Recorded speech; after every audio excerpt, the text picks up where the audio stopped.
Hello les amis et bienvenue sur une nouvelle vidéo qui sera une vidéo thématique, une autre, oui, on va voir si ça me plaît de faire ça.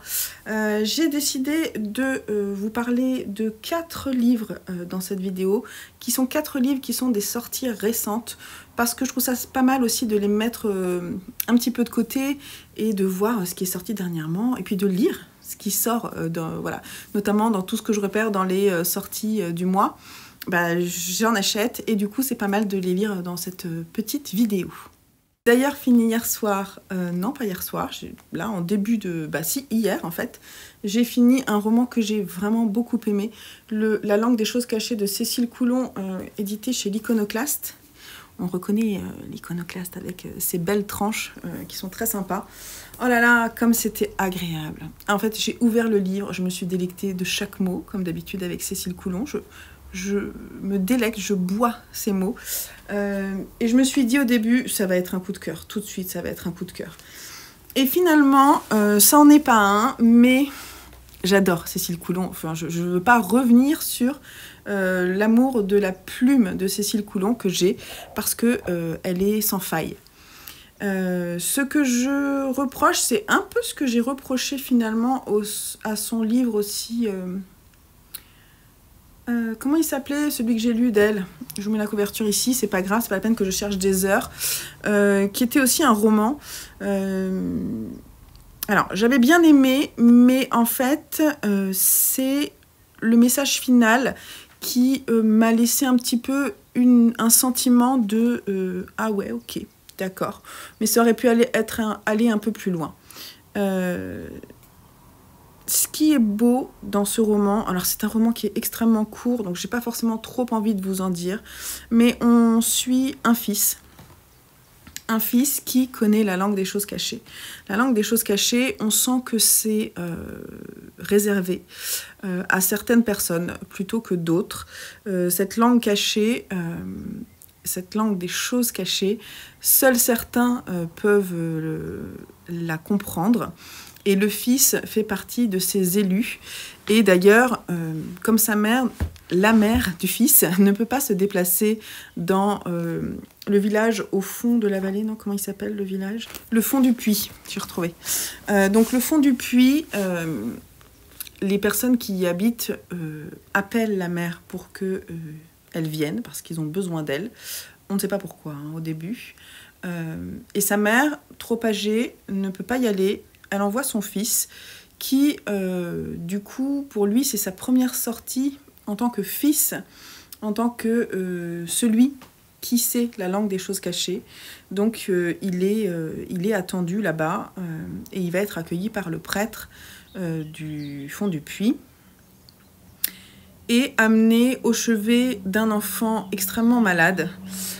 Le fils, quand il va arriver dans cette maison où cet enfant est extrêmement malade, il va ressentir des choses terribles qui se sont passées dans cette maison, et parce qu'en fait il ressent tout. Il sait tout puisqu'il connaît la langue des choses cachées, il sait tous les secrets les plus privés des âmes humaines, et donc sans poser de questions, sans parler, d'ailleurs il y a très peu de mots, très peu de dialogue dans ce livre, il sait. Et donc il va comprendre des choses, il va faire ce qu'il a à faire sur place, je vous en dis pas plus, et puis en fait il se rend compte que voilà, c'est ça sa nouvelle vie. Donc lui, il y a aussi une sorte d'apprentissage de son côté, et voilà, donc il va se retrouver dans le lieu qui hébergeait sa mère, donc il prend vraiment la place de sa mère dans sa tâche. Et ensuite, pendant la nuit, avant qu'il rentre chez lui retrouver sa mère, il se passe quelque chose, je ne vous dis pas, qui va l'emmener plus loin que prévu. Et alors, jusqu'à ce passage, j'ai trouvé ça fantastique, je trouvais ça superbe. Et au moment où il se passe cette chose-là, j'ai pas compris jusqu'où elle voulait nous emmener. Donc je suis passée un petit peu à côté. Bien sûr, la fin du livre nous donne une clé que j'avais déjà comprise, mais du coup, j'ai pas été subjuguée parce qu'elle voulait dire. Et pourtant, qu'est-ce que j'ai aimé lire sa plume, qu'est-ce que c'était beau, c'était bien écrit, juste pour ça, allez le lire.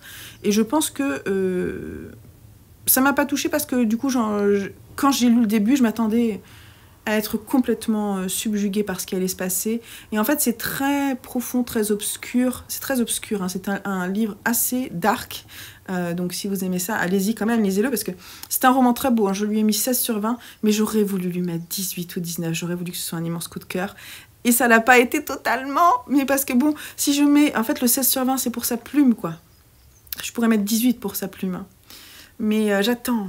Elle dit qu'elle l'a écrit un peu comme un besoin nécessaire. Je comprends, je pense qu'elle écrit vraiment comme ça, Cécile Coulon. C'est vraiment... il faut qu'elle l'écrive, quoi. Ça la hante et il faut qu'elle l'écrive. Ça se sent. Mais voilà. Il me manquait... Et pourtant, la fin était très belle, hein. Les deux derniers chapitres, l'épilogue est superbe. Mais du coup, dans le texte initial... Voilà, peut-être qu'il aurait fallu l'amener un petit peu autrement, enfin, selon moi. Bref, je ne suis pas écrivaine, hein, donc je n'ai pas à donner de conseils. Mais bref, il m'a manqué le petit truc. Mais c'était très beau. Et sinon, donc je voulais vous parler de ça. Et puis ensuite, je vais vous parler de mes futures lectures. J'ai prévu dans les sorties... Alors, il est sorti il y a un moment, mais en poche, il vient de sortir. Et en plus, c'est un service presse, donc je vais le lire ce mois-ci. Oui, je vais le lire, j'ai trop envie de le lire. Les voleurs d'innocence de Sarah Walker aux éditions Totem chez Gallmeister. J'en dis pas plus.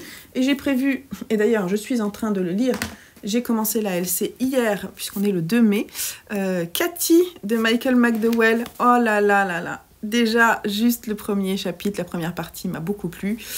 Superbe. Déjà, il faut savoir que avant de le commencer, j'ai lu tout ce qui était là, et notamment cette lettre dans laquelle se trouve 10 $. Merci. Merci les éditions, merci les éditions Monsieur Toussaint Louverture de m'avoir envoyé cette lettre. Cette lettre, dans la première partie, on comprend ce qu'elle est. Alors, elle n'est pas totalement identique à celle qui est écrite dans la fin de la première partie, mais presque. Et je vous conseille de la lire au début, parce que ça donne envie de savoir. Donc, c'est comme si on était la fille du grand-père qui va écrire à sa fille qu'il n'a pas vue depuis longtemps. Et ça, par contre, je l'ai lu aussi.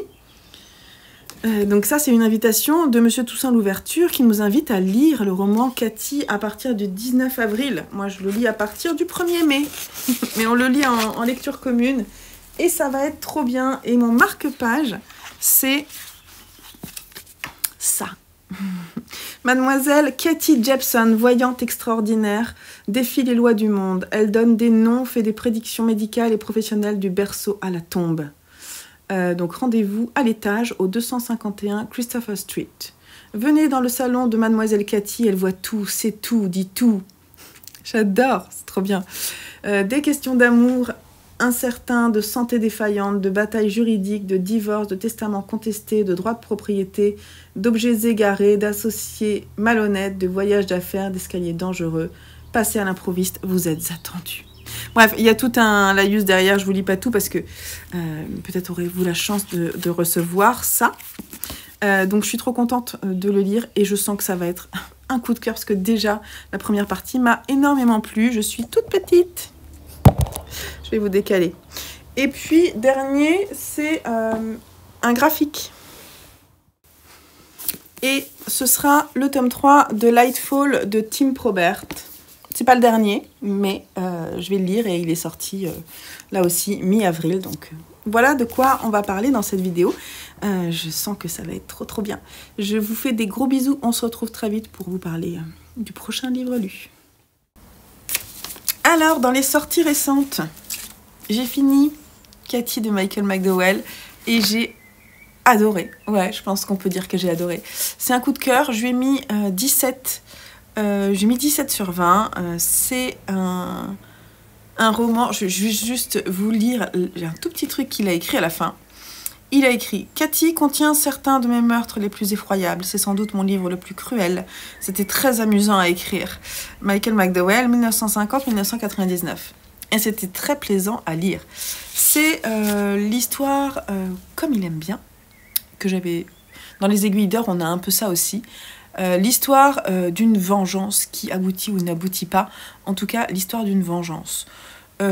Cathy, c'est... je vous avais montré... je sais pas d'ailleurs si j'avais mis là. Hein, je l'ai plus avec moi. Qu'est-ce que j'en ai fait? Le petit papier où il y avait Cathy vous dit... vous annonce votre futur. Cathy, en fait, elle est voyante. Et Cathy, c'est la fille de la famille Sleip. Et la famille Sleip, c'est une famille qui est un petit peu particulière. Alors, on a Anna, on a John, c'est ça, et Cathy. Anna et Cathy ouvrent le roman avec une scène où il y a de la torture animale. Alors, s'il faut dire des trigger warnings, je vous l'ai dit, torture animale, meurtre avec beaucoup de sang. C'est assez terrible. C'est horrible. D'ailleurs, torture animale, il y en a plusieurs fois.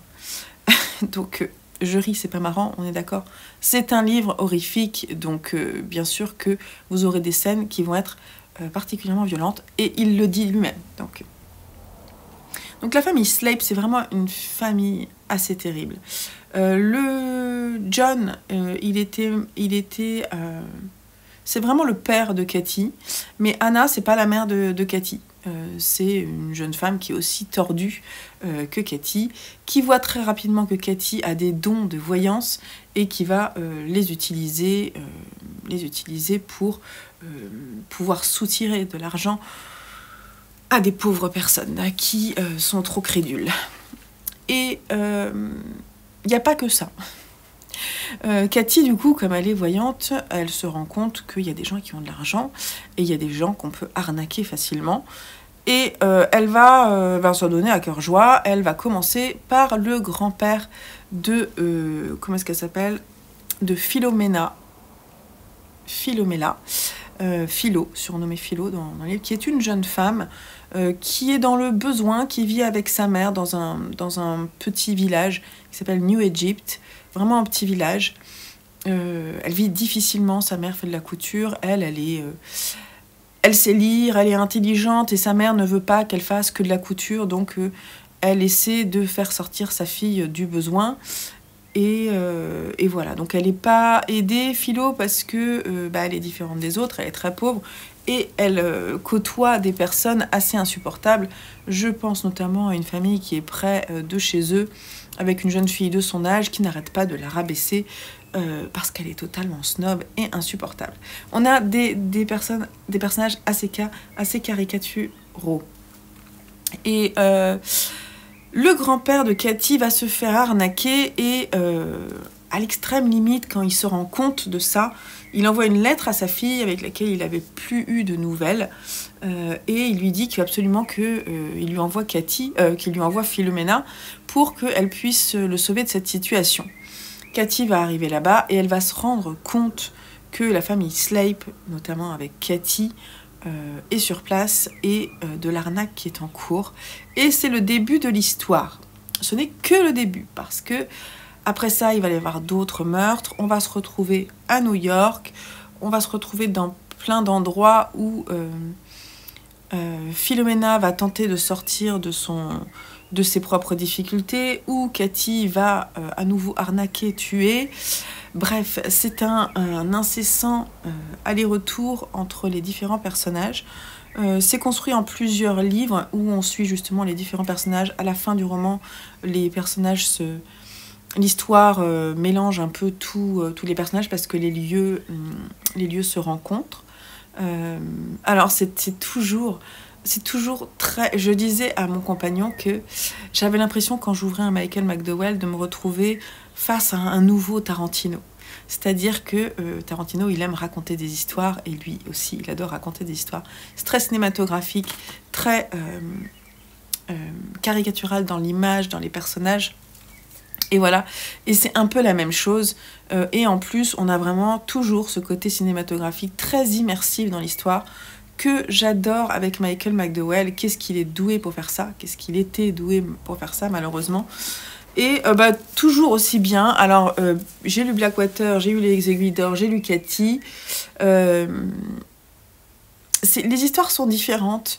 Je sais pas, d'un point de vue vengeance, je pense que ça va devenir une référence pour moi, parce que ce livre, c'est l'histoire vraiment d'une vengeance où nous-mêmes lecteurs, on n'attend que ça, Et effectivement, les scènes de meurtre sont hallucinantes. C'est fou. Et ça m'a vraiment beaucoup plu. Voilà. Donc, c'est tout ce que je voulais vous dire. Je ne sais pas si vous le lirez, mais moi, je vous le conseille vraiment pour passer un moment de lecture.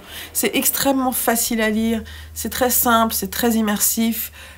On est dedans. Si vous aimez le genre, allez-y, quoi. Allez-y, c'est vraiment trop bien. Et cette couverture est splendide. Cathy dans le feu avec son couteau.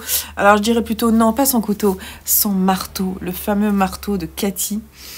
Ah, ce marteau, au secours. Hein. Elle est terrible.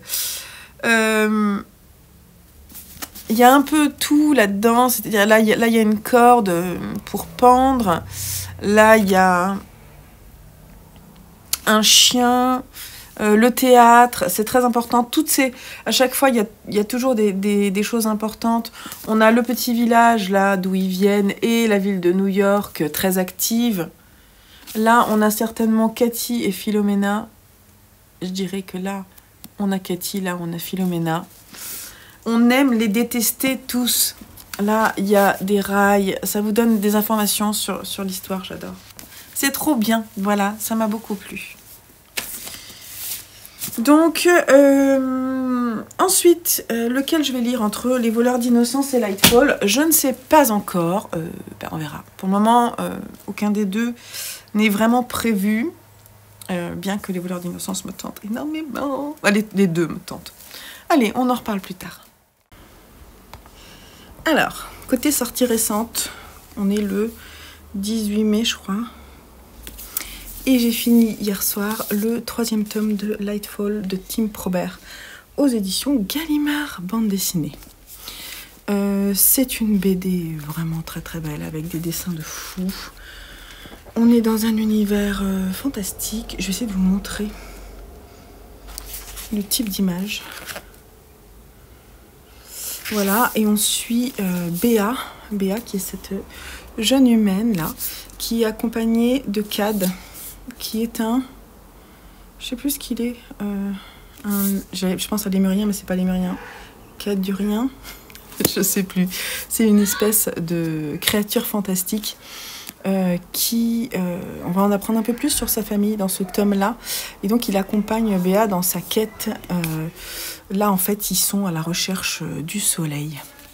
Et pas que, ils veulent sauver aussi leurs amis, etc. Béa est accompagnée de son grand-père, le cochon sorcier, qui lui est atteint de la maladie d'Alzheimer. Leur relation est très belle entre tous les trois et d'autres personnages, l'amitié. Voilà. On suit Béa qui se rend compte que potentiellement elle aurait peut-être des pouvoirs un peu particuliers, mais qui est... En fait, elle est sujette à beaucoup d'angoisse et de manque de confiance en elle qui l'empêche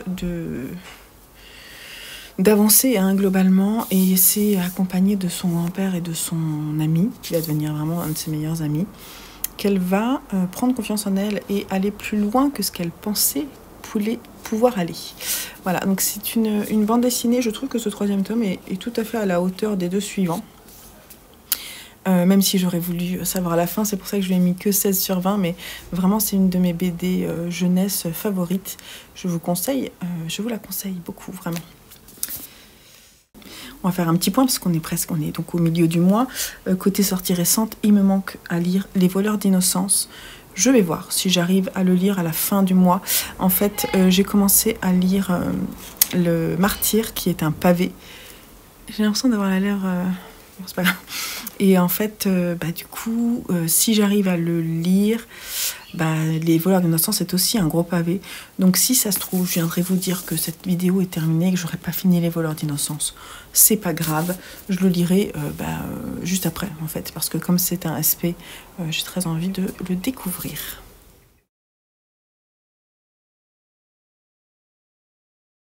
Pour les sorties récentes, je ne lirai pas Les Voleurs d'Innocence ce mois-ci, donc je tiens à clore cette vidéo qui m'aura fait découvrir quand même de belles choses avec La Langue des choses cachées, Cathy et Lightfall, qui ont été vraiment des très belles découvertes. J'espère que cette vidéo vous aura plu, je vous laisse là et je vous dis à très vite pour une vidéo du même genre pour le mois de juin. Et je vous fais des gros bisous et on se retrouve très vite sur la chaîne. Allez, bye bye!